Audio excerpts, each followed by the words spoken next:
September 1st marked the first day in Texas where Texas residents were no longer required to have a license to carry a gun. And on September 8th, this happened. At 6:03 now to more breaking news this morning. A shooting near Hobby Airport. According to HPD, a man shot a suspect who was attempting to rob him. It happened in a gas station parking lot on Airport Boulevard shortly before 11 o'clock. We are told the suspect was hit in the face but is expected to survive. The man who shot the suspect is cooperating with investigators, and at this time it appears to be a case of self-defense. Let's say this attempted robbery happened in August and the person who shot this criminal didn't have a concealed carry license, or better yet, was waiting to get approval on his concealed carry license like a good little boy. This would be an entirely different story. Instead of a criminal shot in the face, we'd be talking about an innocent robbed person at best, or an innocent dead person at worst. I remember hearing all of these people screaming bloody murder about Texas passing constitutional carry. People were literally worried about criminals now being able to carry guns without a license. Are we really that naive to believe criminals weren't already carrying guns illegally?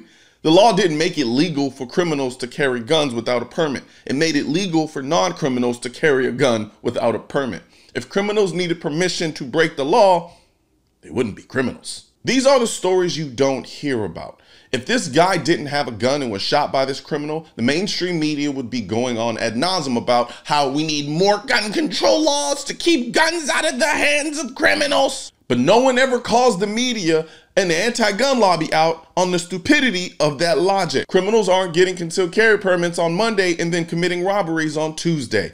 They steal guns, carry them, and then use them to do illegal stuff. The mainstream media goes out of its way not to talk about self-defense shootings because you can't sell more gun control when good people are stopping robberies with their guns. According to the Center for Disease Control and Prevention, almost every major study on defensive gun use has found that Americans use their firearms defensively between 500,000 and 3 million times each year. If you just watch the mainstream media news, you'd swear it never happens.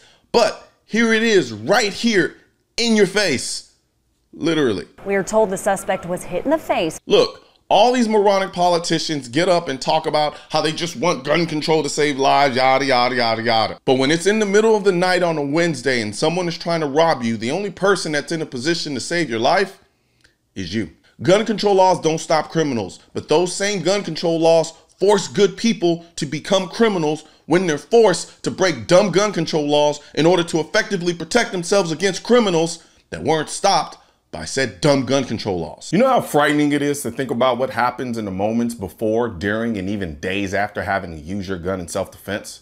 When you first start carrying a gun for protection, it can be a very scary and nerve-wracking experience, especially if you haven't gotten the education and training you need to feel confident. I've been there myself, hoping I never have to go through a self-defense shooting, which is why I'm a member of the USCCA. As a USCCA member, you can eliminate some of the stress of carrying a gun for protection by accessing the amazing wealth of firearm education, training, and current state-specific gun laws of your state or states you may travel to.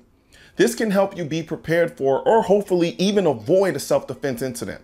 As a bonus, members automatically become insured on the self-defense liability insurance policy purchased by and issued to the USCCA. Click below to learn more.